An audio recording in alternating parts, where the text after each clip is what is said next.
आप सबका स्वागत है बैंक यूट्यूब चैनल पर। आज का जो सेशन है वो रहेगा आईपीएस पीओ मेंस का जो मॉक 2 है जनरल अवेयरनेस का इसका। और इससे पहले हमने मॉक 1 करवाया है, तो मॉक 1 में देख लेना ये वीडियो देखने के बाद।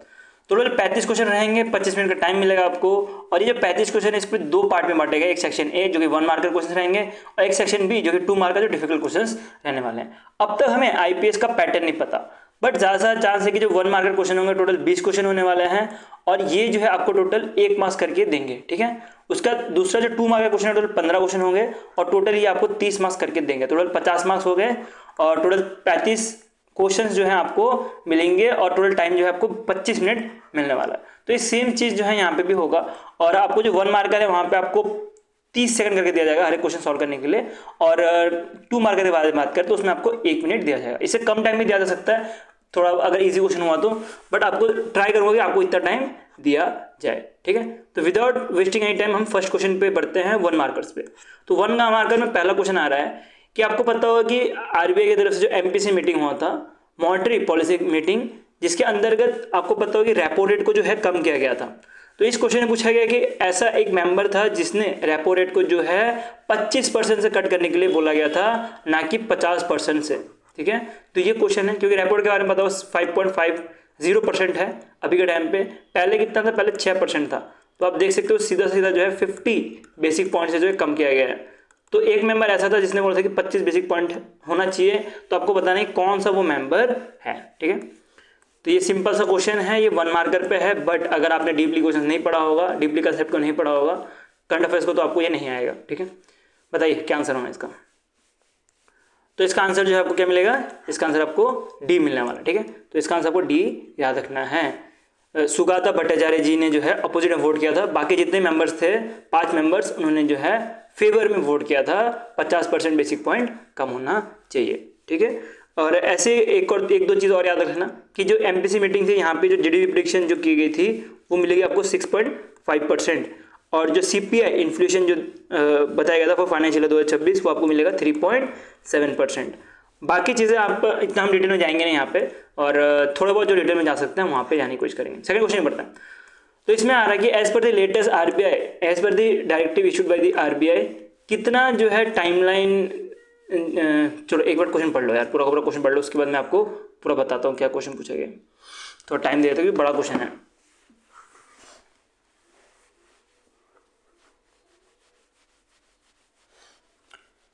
देखो इसमें बोला गया है कि आरबीआई का जो गाइडलाइन इशू किया गया था, लेटेस्ट गाइडलाइन, इसके अंतर्गत जो ब्यूरो ऑफ इंडियन स्टैंडर्ड है उसमें जो नोट सॉर्टिंग मशीन का जो डेडलाइन है वो एक्सटेंड कर दिया गया है। तो आपको इसमें सिंपल क्वेश्चन पूछा गया है कि कब तक जो है एक्सटेंड किया गया है। पहले था 1 मई 2025, अब जो नया डेट है वो क्या है, आपको ये क्वेश्चन पूछा गया। एग्जाम में आपको कभी कभी डायरेक्टली जो है डेट पूछा जा सकता है, तो इसीलिए आपको ये चीज़ भी ध्यान देते हुए चलना है, ठीक है।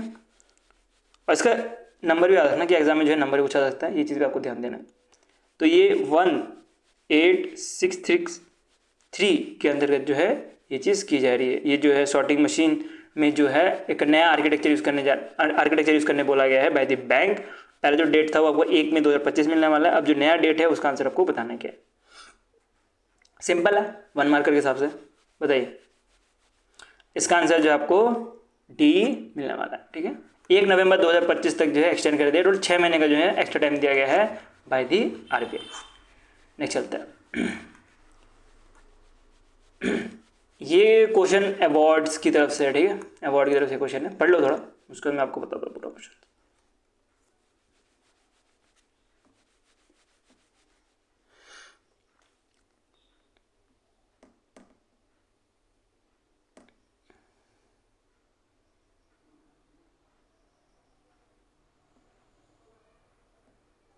पढ़ लिया होगा आपने। तो ये एक बीटेक की स्टूडेंट है 4th ईयर की आईआईटी गुवाहाटी से, जो कि अभी के टाइम पे bio science and bio engineering कर रही है। तो इनको जो है एज ए अपॉइंट किया गया है Commonwealth youth piece ambassador for 2025 से लेकर 2027 तक, मतलब 3 साल के लिए जो है इनको एज अ कॉमनवेल्थ पीस का जो है एम्बेसडर बनाया गया, ठीक है। और इन्होंने अच्छा काम किया था, उसके लिए जो है इनको जो है अवार्ड दिया गया, ठीक है। तो आपको पर्सन का नाम बताना है, क्या है इस पर्सन का नाम, कौन जो है, किसको जो है ये अवार्ड दिया गया या किसको जो है ये अपॉइंटमेंट की गई है, ठीक है। ये चीज़ आपको बताना है। वैसे अपॉइंटमेंट से आता है, अवार्ड से नहीं, तो किसको जो है अपॉइंट किया गया आपको बताना है क्वेश्चन। बताइए। तो इसका आंसर जो है आपको क्या मिलेगा, सोनोवाल मिलने वाला है।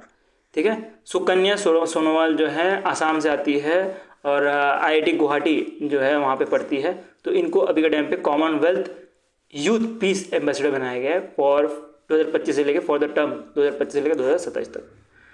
नेक्स्ट चलते हैं। नेक्स्ट आ रहा है कि RBI ने इम्पोज किया है मॉनेटरी पेनल्टी 4.88 लाख का।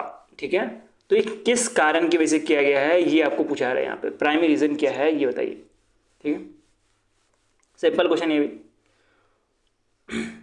सिंपल तो है, बट आपने अगर डीपली नहीं पढ़ा हो तो आप नहीं दे पाओगे, बट अगर आपने पढ़ा रहेगा डेफिनेटली आप यहाँ पे दे दोगे आंसर। 1 मार्कर के हिसाब से बहुत सही क्वेश्चन है। बताइए क्या कारण था कि HDFC बैंक के ऊपर 4.88 लाख रुपए की पेनल्टी लगाई गई है बाय दी RBI। क्या पहला ऑप्शन हो सकता है the violation of digital lending norms under the master direction on digital lending, या तो delay in submission of quarterly financial statement to RBI, non compliance with the asset reclassification guideline, ये भी नहीं होगा। इसका आंसर जो आपको 4th मिलेगा क्योंकि फेमा का जो रूल था वो सही से फॉलो नहीं किया गया बाय द HDFC बैंक, और तब भी फेमा का रूल जो है फॉलो नहीं किया, उसके साथ जो है टर्म जो इंश्योरेंस टर्म लोन है वो भी देते गए। तो इसके जो है इनके ऊपर ये 4.88 लाख रुपए की पेनल्टी लगी है। ठीक है, इसमें आपको देखो, इसमें आपको सब कुछ याद रखना पड़ता है। बैंक का सेक्शन याद रखना है, उसके बाद कितनी पेनल्टी लगेगी वो याद रखना है, अमाउंट याद रखना है, क्या कारण है वो याद रखना है। ठीक है, तो मैंने आपको यहाँ से कारण पूछ लिया। ऐसे आपको कुछ भी पूछ सकता है बैंकिंग एग्जाम्स में। नेक्स्ट चलते हैं। नेक्स्ट आ रहा है अभी एक एक्सरसाइज टाइगर क्ला जो है 2025 हो रहा था, जो कि एक तरह स्पेशल फोर्स मिलिट्री एक्सरसाइज है, जो कि इंडियन एयरफोर्स और कौन से एयरफोर्स या तो नेवी के साथ हो रहा था। ठीक है, वैसे ये एक्सरसाइज जो है USA के साथ हो रहा था, बट आपको ये बता रहा है कि इंडियन एयरफोर्स और फिर US army, navy, air force, coast guard या जो मरीन कॉर्प्स है, किसके साथ जो है एक्सरसाइज हो रहा था। आपको इसका आंसर बताना है। फिलिंग द ब्लैंक्स MCQ है, 1 मार्कर। बताइए। देखो आपने ये ज़रूर पढ़ा होगा, USA की तरफ से जो है इंडियन एयरफोर्स ने जो है भाग लिया था। तो अच्छा, मैंने आंसर ही बता दिया आपको, आंसर सी होने वाला है क्योंकि इंडियन एयरफोर्स है तो US क्या जो है एयरफोर्स ही रहने वाली है।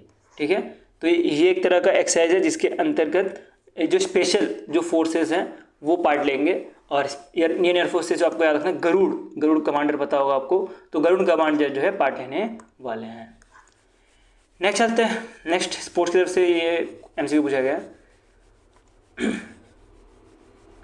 In the Thailand open boxing tournament 2025 जो बैंकॉक में हो रहा था, इसमें दीपक जो है गोल्ड मेडल जीते थे। तो आपको बताना है कि कौन से कैटेगरी में गोल्ड मेडल जीते हैं। ठीक है, सिंपल क्वेश्चन है ये भी। देखो यार, मैं इधर आपको इजी क्वेश्चन तो देने वाला नहीं हूँ कि आपको इजी क्वेश्चन यहाँ पे दे दिया फिर आप एग्जाम में जाओगे, फिर एग्जाम में जाकर आप बोलोगे यार इतना हार्ड क्वेश्चन आ रहा है यहाँ पे, हम तो इतने पढ़ के नहीं गए इतना हार्ड। तो इसलिए मैं तो और आपको हार्ड क्वेश्चन दूंगा, इतना कोई ईजी क्वेश्चन नहीं देने वाला। ठीक है, तो इसे समझ लो। तो आपको कैटेगरी भी पता होना चाहिए, बंदे का नाम पता होना चाहिए, किसने जीता है, किसको हराया वो भी पता चाहिए होना चाहिए। तो आपको 2-3 क्वेश्चन के आंसर तो आपको ऐसे मिल जाएंगे। तो इसका आंसर जो है आपको ए मिलने वाला है। ठीक है, तो 75 वेट कैटेगरी में जो है जो दीपक है इन्होंने गोल्ड मेडल जीता था। नेक्स्ट चलता है ज्ञान पोस्ट जो है इंडियन पोस्ट के द्वारा लॉन्च किया गया था under the department of post के द्वारा, और उसमें भी जो मिनिस्ट्री ऑफ कम्युनिकेशन इनके द्वारा किया गया था। तो आपको पूछा जा रहा है कि ज्ञान पोस्ट के अंतर्गत क्या कराया जा रहा है, किस काम के लिए ज्ञान पोस्ट यूज़ किया जा रहा है, इसका आंसर बताना है आपको। क्या ये ज्ञान पोस्ट जो है एजुकेशन इंस्टीट्यूट के लिए जो है इंश्योरेंस देने के लिए काम कर रहे हैं, या ये ज्ञान पोस्ट जो है cost effective and trackable delivery of education, social, cultural and regional book दे रहा है, क्या ये ई-कॉमर्स प्लेटफॉर्म को जो है फास्ट पार्सल प्रोवाइड करने में हेल्प कर रहा है, क्या ये डिजिटलाइज कर रहा है सारे जो पोस्ट ऑफिस है उसको, या ये डिलीवर कर रहा है न्यूज़पेपर और मैगजीन टू रूरल स्कूल्स। तो इसका आंसर क्या होगा ये बताइए। ठीक है, तो ज्ञान पोस्ट के बारे में पता होगा आपको। ज्ञान पोस्ट जो है मेक अ न्यूज़ है वैसे ये। ज्ञान पोस्ट के बारे में पता होगा कि ज्ञान पोस्ट के में बताया गया था कि जो बुक्स है वो जो है इफेक्टिव या तो कम दाम में जो है भेजा जाए एक जगह से दूसरी जगह, उसी के लिए लॉन्च किया गया था।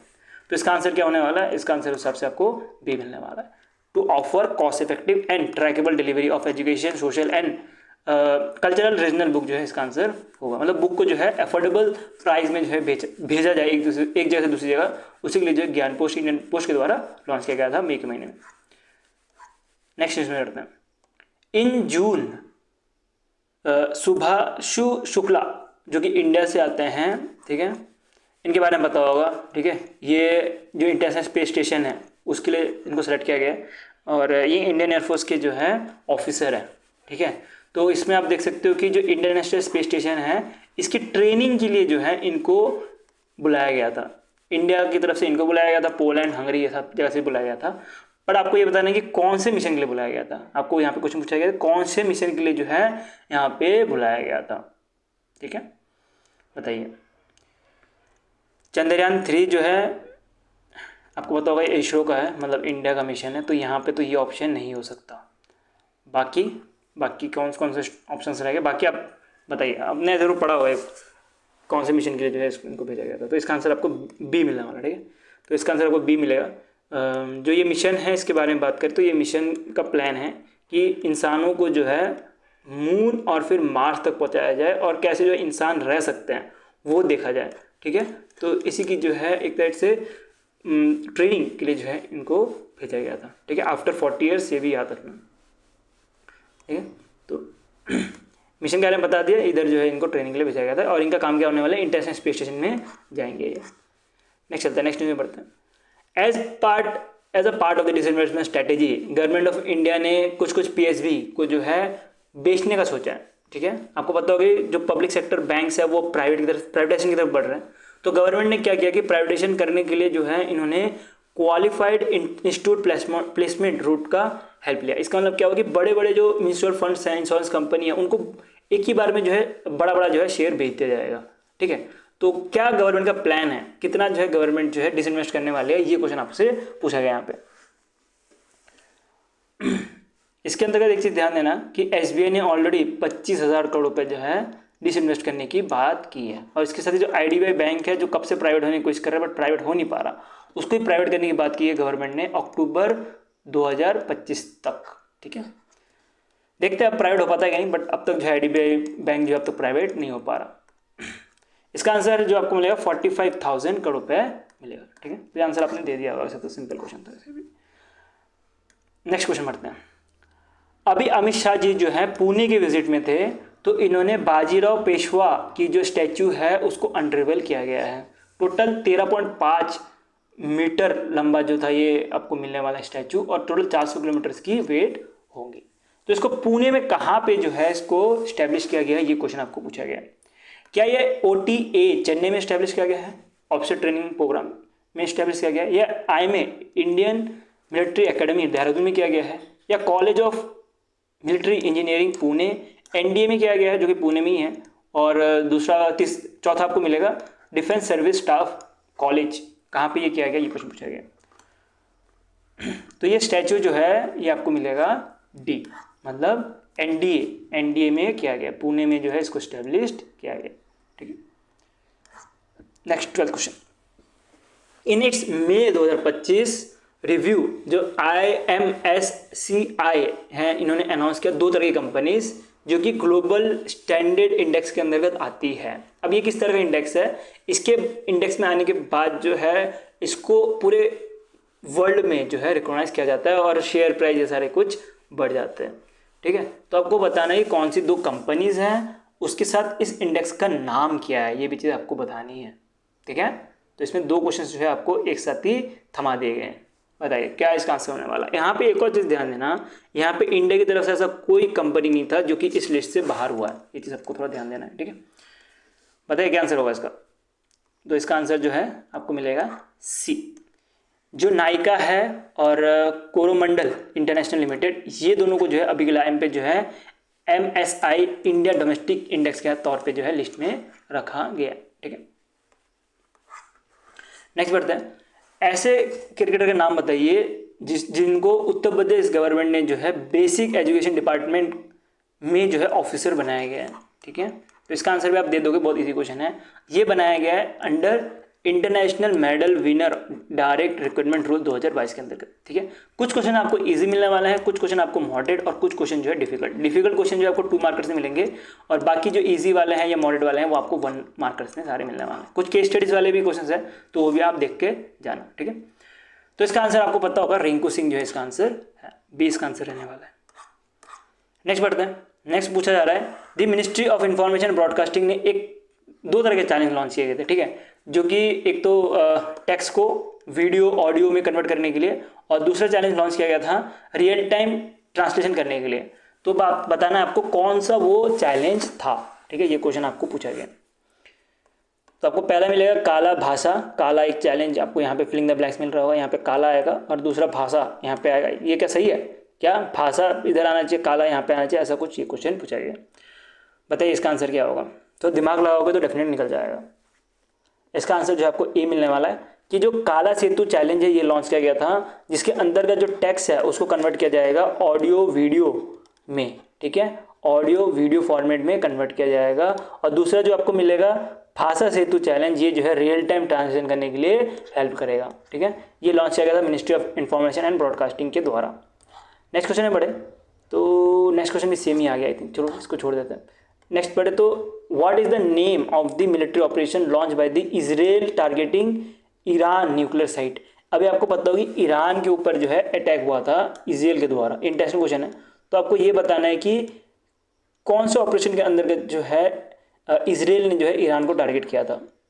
बताइए इसका ऑप्शन आपको मिलेगा क्या? चलो बताओ, थोड़ी देर तो रुकता हूँ यार। हो गया, चलो इसका आंसर जो है आपको बी मिलने वाला, ठीक है। ऑपरेशन राइजिंग लायन के तौर पे जो है इसका नाम रखा गया था, ठीक है। चलो एक चीज़ पूछता हूँ, अब इजराइल ने तो भेज दिया, इजराइल ने तो अटैक कर दिया ईरान के ऊपर, तो अब ईरान भी तो अटैक करेगी ना, तो वो वाले एक्सरसाइज का नाम बताओ। ईरान ने कौन सा ऑपरेशन के अंतर्गत अटैक किया गया है, और ऊपर से इंडिया जो है उन्होंने अपना जो बच्चे हैं, जो अपने बच्चे जो ईरान में रह रहे हैं, इंडिया के जो स्टूडेंट्स हैं उनको वापस निकालने के लिए कौन सा ऑपरेशन किया गया, ये भी आप बताना कमेंट सेक्शन में। ये दो चीज़ बताओ, और एक और चीज़ ध्यान देना, स्कोर नोट करते जाओ कितने जो है आपके सही हो रहे हैं, ठीक है, उसको भी बताना कमेंट सेक्शन में।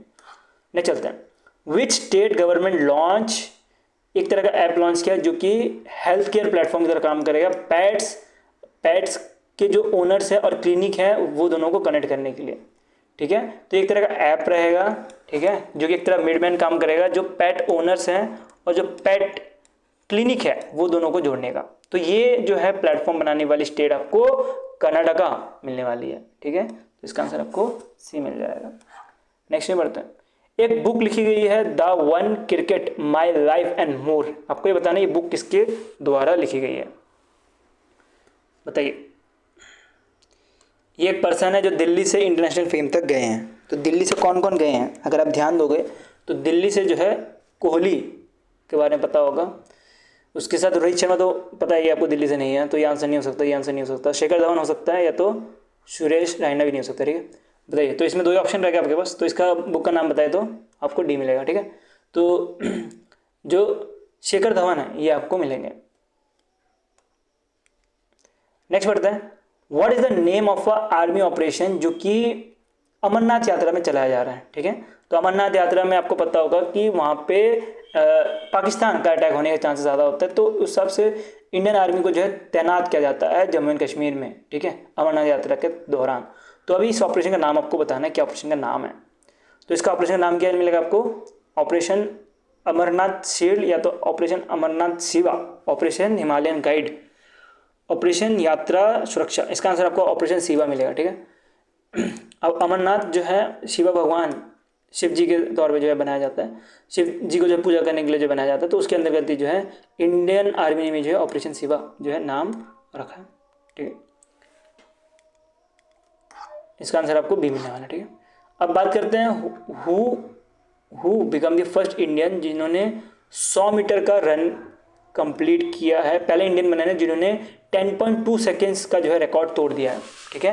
पहले जो ये रिकॉर्ड था ये गुरविंदर सिंह के पास था, अब ये रिकॉर्ड जो है चला गया है किसी और पर्सन के पास जिन्होंने 10.18 सेकेंड्स में जो है जो international sprint and rally challenge था वहाँ पे मारा है ग्रीस में, ठीक है।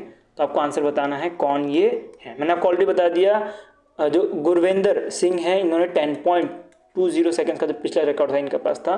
तो अभी जो नया रिकॉर्ड है जिसके अंदर 10.18 सेकेंड्स का है, ये आपको बताना है कौन है। तो इसका आंसर आपको मिलेगा आंसर बी, अमिनेश खुजर जो है ये आपको आंसर मिलने वाला है।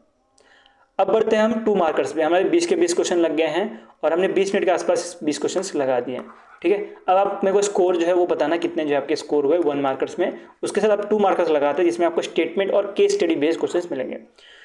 तो ये क्वेश्चन मिल रहा है आरबीआई का भी डिजिटल लैंडिंग डायरेक्शन लाया गया था डिजिटल लैंडिंग एप्लीकेशंस के लिए। आपको पता हो कि लोन जो है आजकल कोई भी ऐप दे देता है, उसके बाद फ्रॉड भी हो जाता है, ठीक है। तो उसको रोकने के लिए आरबीआई ने एक गाइडलाइन लाया गया था जिसके अंतर्गत बोला गया था कि जिसने भी जो ये लैंडिंग प्लेटफॉर्म है इनको आरबीआई के पास रजिस्टर्ड होना पड़ेगा, और आरबीआई का रजिस्टर्ड होंगे तो आरबीआई एक लिस्ट बनाएगी जिसके अंतर्गत कोई भी पर्सन अगर चाहे तो उस लिस्ट को पढ़ सकते हैं, ठीक है। और उसके बाद वो सोच सकते हैं कि इधर से हमें पैसे लेने हैं कि नहीं, इस लैंडिंग ऐप से पैसे लेने हैं कि नहीं। तो इसके लिए पूरा पूरा डायरेक्शन लाया गया था। हम उसके ऊपर 4 स्टेटमेंट दिए हैं, आपको बताना है कौन सा स्टेटमेंट सही है, ठीक है। तो इसमें क्वेश्चन पूछा गया है all bank and NBFCs must report there loan app. अपने जो लोन ऐप है उनके जो भी लोन ऐप है वो आरबीआई के जो सेंट्रल इंफॉर्मेशन मैनेजमेंट सिस्टम है वहाँ पे बताना पड़ेगा। ये जो है पहला स्टेटमेंट का कहना है। चलो ये स्टेटमेंट के हिसाब से एक चीज़ और देख लेते हैं। जो भी बैंक है और एनबीएफसीज हैं इनके पास जो ऐप्स हैं उनको आना ही पड़ेगा। जो लैंडिंग ऐप्स है या फिनटेक के ऐप्स हैं उनको बैंक और एनबीएफसी के आना ही पड़ेगा अगर लोन देना है तो इसी के लिए बोला गया है कि जब ये आपके पास आए, बैंक के पास आए, तो आप जो भी आपका रिपोर्ट है वो हमें देना, आरबीआई को देना, और आरबीआई उस चीज़ को जो है वेबसाइट में लिस्ट करके रखेंगी, ठीक है। और बैंक और जो एनबीएफसीज है ये जो है जो भी डेटा देंगी वो आरबीआई डबल चेक नहीं करेगा। तो ये बैंक और एनबीएफसी की रिस्पॉन्सिबिलिटी, जो भी डेटा दे रही है वो सही डेटा दे, ठीक है। नेक्स्ट स्टेटमेंट पढ़ते हैं। The effective date for reporting loan app on जो ये सेंट्रल इंफॉर्मेशन मैनेजमेंट सिस्टम है इसका जो डेडलाइन दे कर रखा है वो भी आपका याद रखना है डेट्स, क्योंकि डेट्स भी इंपॉर्टेंट हो जाते हैं। तो इसका जो डेट देकर रखा था वो 13 मई 2025 दिया था कि नहीं, ये आपको सेकंड स्टेटमेंट पूछा है। और लास्ट डेट क्या है 15 जून 2025, ये आपको थर्ड स्टेटमेंट पूछा गया है। और फोर्थ स्टेटमेंट पूछा गया दी RBI will verify and approve each app before it appear on this portal. बताइए यार, मैंने आपको इसका आंसर ऑलरेडी बता दिया है। अगर थोड़ा भी आपने अभी मेरी बात सुनी होगी ना तो आप इसका आंसर आराम से दे दोगे। क्या आंसर होने वाला है बताओ सर। पहला स्टेटमेंट सही है? हाँ पहला स्टेटमेंट सही है। क्या दूसरा स्टेटमेंट सही है? दूसरा स्टेटमेंट अगर आपको डेट याद है तो आपको समझ आ जाएगा सही है कि नहीं, तो दूसरा स्टेटमेंट भी सही है। तीसरे स्टेटमेंट के बारे में बात करें, तीसरा स्टेटमेंट सही है। तीसरा स्टेटमेंट वही वाली बात है कि आपको डेट याद रहेगा तभी आप कर पाओगे, नहीं तो इसका आंसर नहीं कर पाओगे। इसलिए आपको डेट भी याद रखना जरूरी है। तो इसका आंसर जो है आपको सी मिलने वाला है, ठीक है। जो कि मैंने आपको बताया कि हर एक ऐप वेरीफाई नहीं करेगा आरबीआई, बैंक का काम होगा कि उसको वेरीफाई और आरबीआई को जो है सही रिपोर्ट देने का। तो इसका आंसर क्या हो गया? आंसर जो इसका सी होगा, ठीक है। नेक्स्ट चलते हैं सेकंड क्वेश्चन पर। 2 मार्कर क्वेश्चन है सारे, तो थोड़ा डिफिकल्ट क्वेश्चन तो रहने वाले हैं। अब ये एक तरह का गाइडलाइन लाया गया था, रिवाइज गाइडलाइन लाया गया था पीएसएल के लिए, प्रायोरिटी सेक्टर लैंडिंग के लिए, और ये स्मॉल फाइनेंस बैंक के लिए स्पेशली लाया गया था। तो इसमें कुछ रूल्स और रेगुलेशन चेंज किए गए हैं। तो आपको इसमें 4 स्टेटमेंट देकर रखे हैं, आपको बताना है कौन सा स्टेटमेंट सही है, ठीक है।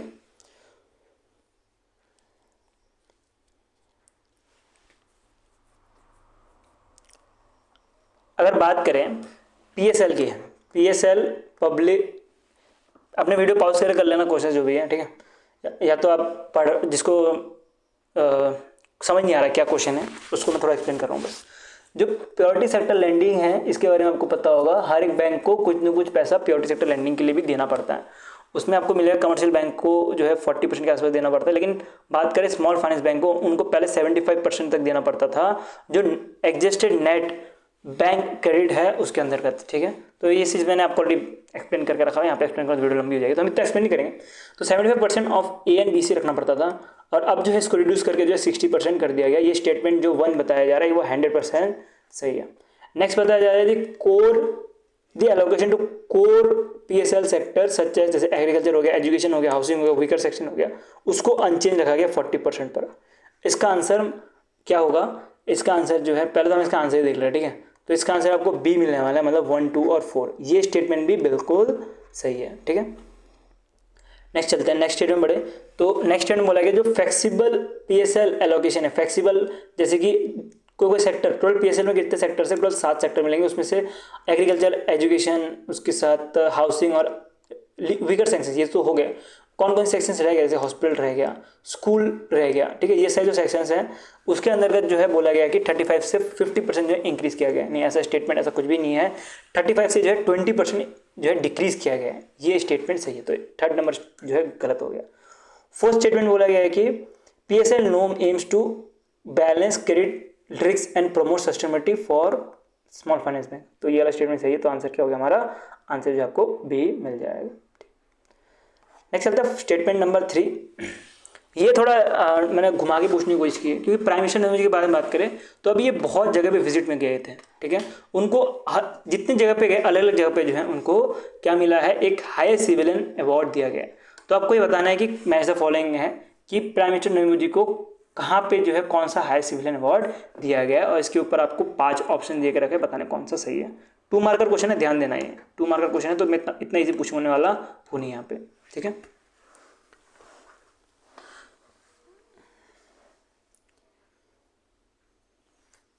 देखो कोई कोई चीज़ जो है आपको ऐसे आंसर पता लग जाएगा, जैसे कि की to city of Buenos Aires. Buenos Aires किसकी कैपिटल है, अर्जेंटीना की कैपिटल है, तो इसका आंसर जो अर्जेंटीना, ये सही है। चौथे स्टेटमेंट के बारे में बात करें तो office of order of star of घाना, तो ये देख सकते हो घाना ही सामने लिखा है, तो ये भी स्टेटमेंट सही है। मतलब कि सी का जो है 3 हो गया और डी का जो है 4 हो गया, ठीक है। सी का 3, डी का 4 जो है आपको एक ही ऑप्शन दिख रहा है ए, तो ए ऑप्शन सही हो गया। अगर आपको नहीं आ रहा होगा तो ऐसे भी लगा सकते हो, ठीक है। तो ऐसे याद रखना कि ऐसे अगर ऑप्शन निकलता है कभी कभी, और दूसरे जो ऊपर वाले दोनों हैं यहाँ पे तो आपको कुछ समझ नहीं आएगा, अगर आपने पढ़ा लेगा तभी समझ आएगा कि grand collar of national order of south cross जो है ये ब्राज़ील को जो है, ब्राज़ील ने जो पेमेंट प्रेसिडेंट नरेंद्र मोदी को दिया है, और order of the most ancient मिलाबीस जो है ये नाम्बिया ने दिया है, हाई सिविलियन अवार्ड, जब ये नाम्बिया के विजिट में थे, ठीक है। तो ये इंपॉर्टेंट है, इसको एक बार में कवर कर लेने के लिए मैंने आपको इस तरह से एमसीक्यू दे के रखा। नेक्स्ट चलते हैं, इसका आंसर हमने ये तो डिसाइड कर लिया, ये आई थिंक रिपीट हो गया ना, इसको छोड़ देते हैं, ये रिपीटेबल क्वेश्चन है। नेक्स्ट चलते हैं, नेक्स्ट आ रहा है consider the following statement regarding, जो ministry of new entertainment energy ने एक 2.3 करोड़ रुपये का जो है स्टार्टअप चैलेंज निकाला था। तो इस स्टार्टअप चैलेंज के अंतर्गत बताया गया कुछ स्टेटमेंट देकर रखा है, 4 स्टेटमेंट, कौन सा सही है और कितने सही है, कौन सा सही नहीं कितने सही है, आपको ये बताना है, ठीक है। तो क्या इसको लॉन्च किया गया था national conference on social development for renewable energy के तौर पे, और इस पोर्टल में जो है रजिस्टर करने का डेट 20 अगस्त 2025 रखा गया है, ये क्वेश्चन पूछा गया, ठीक है। चलो इसका आंसर मैं बता देता हूँ, तो इसका आंसर जो है आपको ओनली 3 मिलने वाला है, ठीक है। तो इसको नीति आयोग जो है इसमें कोई इन्वॉल्वमेंट नहीं है इसका, और बाकी जो भी स्टेटमेंट है वो सही है, ठीक है, इसमें कुछ ज़्यादा है भी नहीं। नेक्स्ट चलते हैं, next payment regulatory board. Payment regulatory board को जो है स्टैब्लिश किया गया है under the payment regulatory board regulation 2025 के अंतर्गत। ये स्टेटमेंट जो है एकदम ही सही है, तो एक स्टेटमेंट तो सही मिल गया हमें, ठीक है। वही ये सेम क्वेश्चन है कि कितने स्टेटमेंट सही है, ठीक है, ये क्वेश्चन पूछा गया। अगर 2 स्टेटमेंट सही होंगे तो 2 सही होंगे, 3 स्टेटमेंट सही होंगे तो 3 सही होंगे, चारों सही होंगे तो चारों सही होंगे। दूसरे स्टेटमेंट बताया जा रहा है दी board replace the earlier board for regulation and supervising of payment and settlement system, तो दूसरा स्टेटमेंट लिखा होगा, दूसरा स्टेटमेंट सही है। तीसरा स्टेटमेंट बोला गया कि जो ये पेमेंट रेगुलेटरी बोर्ड है यहाँ पे 6 मेंबर्स होने वाले हैं, तो ये वाला स्टेटमेंट भी सही है। और इसमें चौथा स्टेटमेंट बोला गया कि chairman of payment regulatory board का जो है वो फाइनेंस मिनिस्टर होने वाला है। हाँ, ये स्टेटमेंट थोड़ा गलत है, तो आंसर क्या हो गया, आंसर सी हो गया, ठीक है। आंसर आपको सी मिलने वाला है। क्यों गलत है, क्योंकि इस जो ये PRB है, मतलब पेमेंट रेगुलेटरी बोर्ड, इसको चेयर करेंगे जो RBI के गवर्नर है वो, ना कि जो यूनियन फाइनेंस सेक्रेटरी है वो, ठीक है। तो इसलिए ऑप्शन सी सही होगी, 3 स्टेटमेंट सही है, बाकी एक गलत है। एक केस स्टडी लेके आया हूँ, केस स्टडी पे क्वेश्चन लेके आया हूँ, और ये आपने डेफिनेटली गोल्ड लोन के ऊपर पढ़ा होगा, गोल्ड लोन के ऊपर नोट्स लाया गया था बैंक और NBFCs के ऊपर, तो उसके ऊपर 2 तरह के क्वेश्चंस हैं जो कि केस स्टडी बेस्ड हैं, ठीक है। तो इसको आराम से पढ़ो, मैं आपको थोड़ा ज़्यादा टाइम दे दूंगा इसमें, आप मान सकते हो 30 सेकंड के आसपास पढ़ने का टाइम दूंगा, बाकी फिर मैं आपको समझाता हूँ क्या इसका आंसर होने वाला है, ठीक है।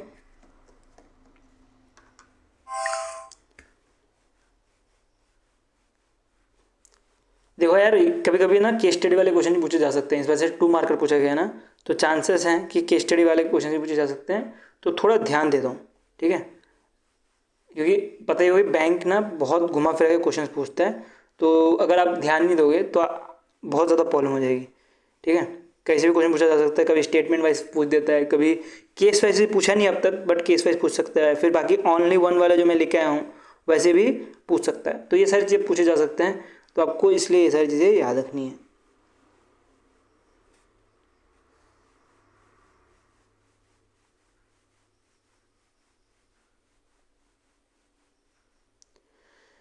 चलो क्या क्वेश्चन पूछा गया, Ravi approach a bank, Ravi bank गया था गोल्ड लोन लेने के लिए 1 लाख रुपए का। उसने प्लेज अपना जो गोल्ड ज्वेलरी है वो वेट किया गया 100 ग्राम और वो वैल्यू किया गया है 1,30,000 रुपये का। He does not have purchase receipt, उसके पास परचेज रिसिप्ट नहीं है गोल्ड का, बट वो रिटर्न डॉक्यूमेंट डिक्लेरेशन दे रहा है। यहाँ तक स्टेटमेंट सही है क्योंकि यहाँ तक इस जो नए रूल के हिसाब से बताया गया था। तो बैंक एग्री कर जाता है कि लोन देने के लिए, but issue a purity certificate. Purity certificate क्या रहेगा कि गोल्ड कितना प्योर है उसके लिए जो सर्टिफिकेट रिलीज किया गया। अब Ravi sign a gold agreement, loan agreement sorry, तो रवि ने जो है उसके बाद लोन एग्रीमेंट साइन किया जिसके अंतर्गत सारे टर्म्स एंड कंडीशन लिखे हैं। But after paying the loan full, ठीक है, जब बैंक को जब लोन दे रहा था पूरा का पूरा, तो उस समय बैंक ने जो है डिले कर दिया returning his loan for 3 working days. तो 3 वर्किंग डेज तक जो है रिटर्न करने में बैंक ने डिले कर दिया।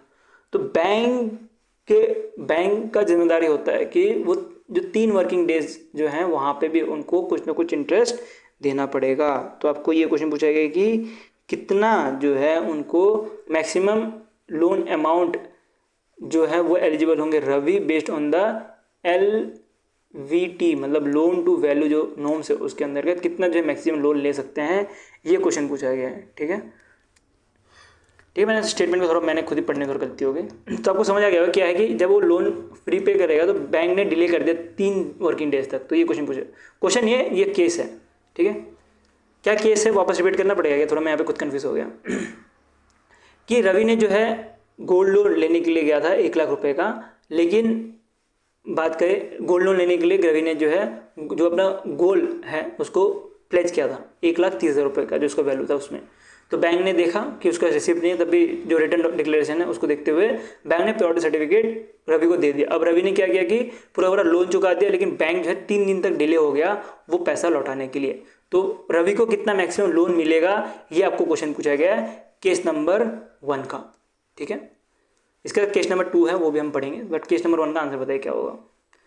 तो इसका आंसर क्या मिलेगा आपको, इसका आंसर जो है आपको मिलेगा सी मतलब 97,500 जो है लोन मिलने वाला है। अब ये 97,500 ही क्यों लोन मिला है, क्योंकि बात करें रवि का जो गोल्ड था वो 1,30,000 रुपये का था और कितना अलाउ करता है, अगर हम नॉर्म्स के हिसाब से देखें जो अभी नॉर्म्स आया था उसके हिसाब से 75% जो है अलाउड है। ठीक है, 75% जो है RBI बोलता है बैंक्स को कि आप लोन दे सकते हो, और ये चीज़ जो है कोविड के टाइम पे 80% था, बट वापस से अभी 75% कर दिया गया है। ठीक है, और बाकी सारी चीज़ें जो है वो सच्चाई है कि रेसिप्ट नहीं होगा तो रिटर्न डिक्लेरेशन से हो जाएंगी चीज़ें, और प्योरिटी सर्टिफिकेट जो है दी जाएंगी प्योरिटी चेक करने के बाद। ठीक है, तो इसका आंसर देखोगे तो क्या मिलेगा, 75% निकालोगे तो आपको 97,500 ही मिलने वाला है। ठीक है, कितना है 1,30,000, तो उसको अगर आप 75% करोगे तो आपको मिलेगा 97,500। तो एक तरह से आपके लिए एक पहला केस स्टडी बेस्ड क्वेश्चन था। ठीक है, थोड़ा डिफिकल्ट ज़रूर था, बट क्या पता एग्जामिनर आपको ऐसे क्वेश्चन पूछ सकते हैं, तो मैं आपको इसलिए तैयार कर रहा हूँ इसके लिए भी। अब देखो दूसरा क्वेश्चन क्या पूछा गया है, अब बैंक ने डिले कर दिया 3 वर्किंग डेज तक। ठीक है, तो जो मैं पहले आपको क्वेश्चन पूछना चाह रहा था वो यही है कि बैंक ने जो है 3 दिन तक डिले कर दिया, तो एज पर गाइडलाइन कितना जो है बैंक को पेनल्टी देनी पड़ेगी उस पर्सन को, ये क्वेश्चन पूछा गया है। ठीक है, बताइए क्या इसका आंसर होने वाला है, कितना जो है पेनल्टी देनी पड़ेगी बैंक को अगर उन्होंने डिले कर दिया तो।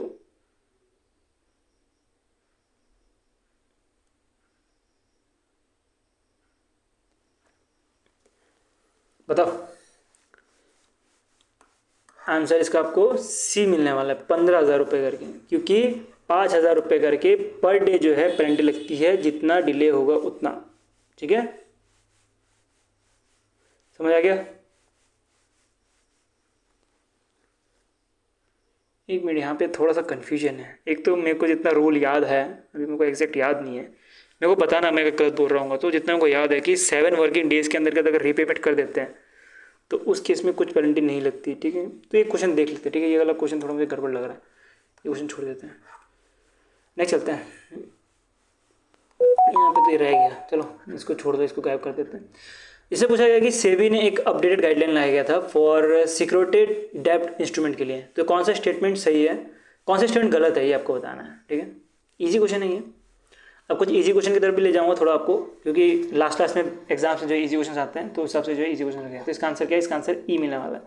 ऑरिजिनेटर को जो है थोड़ा 3 साल का जो है ऑपरेटिंग एक्सपीरियंस रहना चाहिए, तब जो है वो सिक्योरिटी डेब्ट इंस्ट्रूमेंट के तौर पे जो है एलिजिबल है, नहीं तो नहीं है, ठीक है।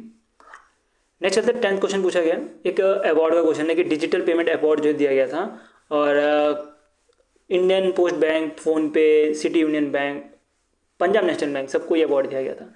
तो आपको ये पूछा गया इसको इधर कि किसको जो है किस वजह से जो है अवार्ड दिया गया था। जैसे बात करें इंडियन पोस्ट बैंक को किस वजह से अवार्ड दिया गया था वो आपको बताना है, और बाकी चीज़ों को भी बताना है, ठीक है।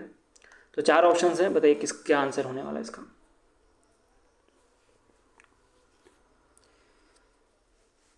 अगर आपने थोड़ा भी कुछ पढ़ा हो, ठीक है, करंट अफेयर्स थोड़ा भी पढ़ा हो और आपको सारे आंसर नहीं आ रहे होंगे, तब भी ये लगा सकते हैं। कैसे?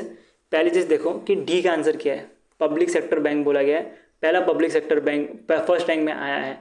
और इसमें से देखोगे तो पेमेंट बैंक जो इंडियन पोस्ट बैंक है या फ़ोन पे या सिटी यूनियन बैंक है, तीनों में से कोई भी जो है पीएसबी नहीं है, पब्लिक सेक्टर बैंक नहीं है, एक ही पब्लिक सेक्टर बैंक है, वो है डी। मतलब डी का आंसर जो है 4 रहने वाला है। तो ऑप्शन या तो ए रहेगा या तो बी रहेगा, बाकी सारे ऑप्शन उड़ा दो, बाकी सारे ऑप्शन नहीं हो सकते, ठीक है।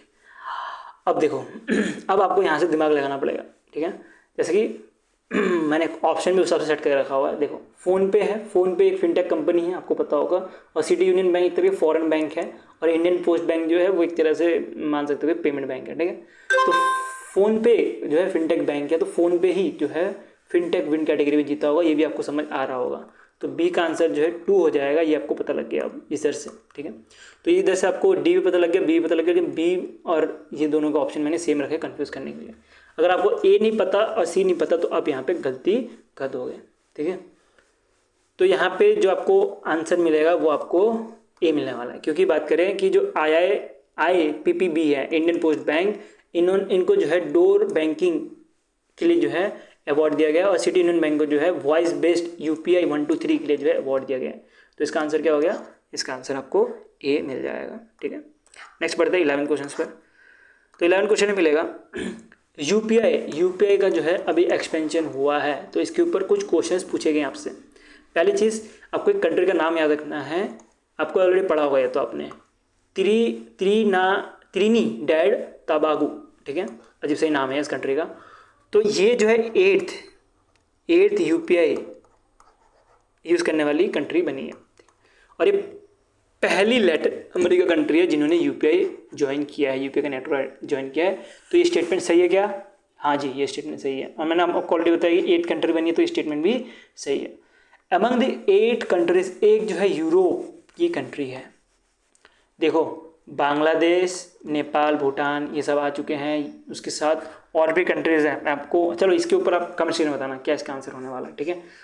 तो नेपाल, भूटान ये सारे तो आ ही चुके हैं, उसके साथ एक यूरोप की भी कंट्री है कि नहीं ये बताना है आपको। यूरोप की एक कंट्री है या 2 कंट्री है, 3 कंट्री है, ये चीज़ आपको मैसेज में मेरे को ज़रूर बताना। नेपाल और भूटान भी पार्ट है, तो इसका आंसर क्या होगा? इसका आंसर आपको बी मिल जाएगा, ठीक है। एक मिनट, लैटिन अमेरिका कंट्री नहीं तो क्या इसका answer? I think Latin America country तो था, लैटिन अमेरिका कंट्री, अरे सॉरी कैरेबियन कंट्री था। आई थिंक मेरे से भी गलती हो गई, ठीक है, माफ़ करना, ठीक है। तो यूरोप के बारे में बात करें तो यूरोप से एक ही कंट्री है, आपको बताना है कौन सी कंट्री है। और बात करें कि ये जो है पहली अरेबियन जो है कंट्री बनी थी जो कि यूपीआई अडॉप्ट की थी, ना कि लैटिन अमेरिकन कंट्री बनी थी, ठीक है, माफ़ करना मेरे से भी गलती हो गई यहाँ पे। नेक्स्ट चलते हैं, नेक्स्ट आ रहा है, consider the following statement regarding BRICS का भी 17th समिट था ब्राज़ील में, ठीक है, ब्राज़ील में रियो में ये समिट हो रहा था। तो यहाँ पे आपको 5 स्टेटमेंट देकर रखा है, तो आपको बताना है कि इसमें से कौन सा जो है,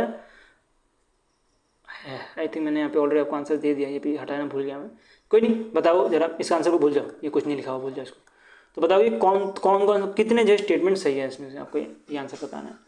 तो पहला स्टेटमेंट बताया जा रहा है कि Indonesia become this first south Asian country जिन्होंने ब्रिक्स जो है ज्वाइन किया है, ठीक है। तो ये पहला स्टेटमेंट सही है, और ये 10th भी कंट्री है जिन्होंने ब्रिक्स ज्वाइन किया। दिस समिट एडॉप्ट जो रियो में हो रहा था, तो रियो डिक्लेरेशन के अंतर्गत कुछ चीज़ें बताई गई हैं, तो वो चीज़ बताइए, social development, respective for sovereignty, तो स्टेटमेंट 2 भी सही है। द ब्रिक्स CCI लॉन्च एक तरह से विश लॉन्च किया जो कि वुमेन लीडरशिप को जो है दिखाता है, ये भी स्टेटमेंट सही है। चौथा स्टेटमेंट मिलेगा इंडिया का जो थीम है, इंडिया जो है अभी ब्रिक्स समिट 2026 में करने वाली है, उसका जो थीम है वो आपको दिया है green global digital governance south south cooperation. तो ये इंडिया की थीम नहीं है बल्कि है building resilience innovation and cooperation and sustainability. तो स्टेटमेंट 4 गलत हो गया। तो कितने स्टेटमेंट सही हो गए? और लास्ट स्टेटमेंट देखना है अपने को। लास्ट स्टेटमेंट के बारे में बात करें तो उसमें COP 33 के बारे में बताया गया कि इंडिया जो है होस्ट करेगी 2028 में। तो इसके अंदर अगर देख सकते हो टोटल 4 स्टेटमेंट सही है, तो आंसर जो है इसका सी हो गया। ठीक है, नेक्स्ट बढ़ते हैं 12वें क्वेश्चन पर। In financial year 2025 highest GST collection किस स्टेट का हुआ, ये पूछा गया। इजी क्वेश्चन है। और उसके साथ ही हाईएस्ट GDP कलेक्शन जो है अप्रैल के महीने में किसका हुआ, ये भी पूछा गया। ठीक है, तो हाईएस्ट GDP कलेक्शन किसका हुआ ये तो आपको पता ही होगा, वो मिलेगा महाराष्ट्र। तो महाराष्ट्र में आपको 2 ऑप्शन मिल रहे होंगे, तो इसमें से एक आंसर सही होगा। और अप्रैल के महीने में बात करें तो अप्रैल महीने में सबसे ज़्यादा जो है गुजरात का हुआ था। तो आंसर जो इसका आपको डी मिल जाएगा। मैं वो करता हूँ, आपने दे दिया होगा इसका आंसर। नेक्स्ट चलते हैं। नेक्स्ट आ रहा है नीरज चोपड़ा जी को। नीरज चोपड़ा के बारे में पता होगा, जेवलिंग थ्रो करते हैं। इनको जो है बहुत सारे जेवलिंग थ्रो में गोल्ड मेडल भी मिलता है। NC जो इनके नाम पे नीरज चोपड़ा के नाम पे जो है एक कप रखा गया, वहाँ पे भी जीता इन्होंने। और उसके साथ डिफरेंट जो डायमंड लीग था वहाँ पे भी जीता है। डिफरेंट जो है लीग में जीतते रहते हैं। तो इनका जो इनको पहले से ही इंडियन आर्मी में जो है एज ऑफिसर नहीं, ऐसा सूबेदार के तौर पर सेलेक्ट किया गया था। फिर बाद में बढ़ के ये ऑफिसर के रैंक में आ गए। और अभी के टाइम पे जो इनको रैंक दिया गया है वो लेफ्टिनेंट कर्नल का दिया गया है। ये चीज़ आपको ध्यान देना है। ठीक है, तो टाइटल आर्मी इंडियन आर्मी से थोड़ा सा अलग रहता है। तो वहाँ पे जो है इनको LC मतलब लेफ्टिनेंट कर्नल का रैंक दिया। ये चीज़ आपको याद रखनी है। ठीक है,